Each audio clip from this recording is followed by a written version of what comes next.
we may quash the complaint. தமிழக அரசியலில் நீண்ட காலமாக இழுபறியில் இருந்த விஜயலட்சுமி வழக்கு இப்போது உச்சநீதிமன்றத்தில் ரத்து செய்யப்பட உள்ளதாக நீதிபதிகள் ஒப்புக் கொண்டிருப்பது நாம் தமிழர் கட்சியின் ஒருங்கிணைப்பாளர் சீமானுக்கு மிகப்பெரிய வெற்றியாக அமைந்து உள்ளது. இந்த வழக்கு 2011ஆம் ஆண்டில் விஜயலட்சுமி என்பவரால் திருமண வாக்குறுதி மீறல் மற்றும் ஏமாற்றுதல் போன்ற குற்றச்சாட்டுகளின் அடிப்படையில் தொடங்கப்பட்டது. ஆரம்பத்தில் சில மாதங்களிலேயே இந்த வழக்கு வாபஸ் பெறப்பட்டாலும் 2023இல் மீண்டும் புதிய குற்றச்சாட்டுகளுடன் மறுதொடர்பு செய்யப்பட்டு காவல்துறையின் அழைப்பாணைகள் மூலம் சீமானை இலக்காக்கியது.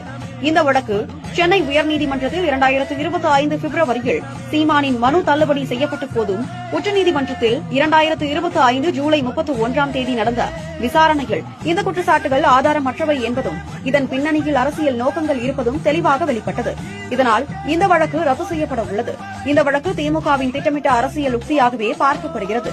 விஜயலட்சுமியை ஒரு கருவியாக பயன்படுத்தி சீமானின் தமிழ் தேசியவாத குரலை அடக்குவதற்கு முயற்சி நடந்ததாகவும், குறிப்பாக தேர்தல் காலங்களிலும் நாம் தமிழர் கட்சியின் மாநாடுகளின் போதும் 2025இல் சீமானின் பொதுக்கூட்டங்களுக்கு முன்பும் திமுக ஆதரவாளர்கள் சமூக ஊடகங்களில் இந்த குற்றச்சாட்டுகளை பரப்பி சீமானின் செல்வாக்கை குறைக்க முயன்றதாகவும் கருதப்படுகிறது.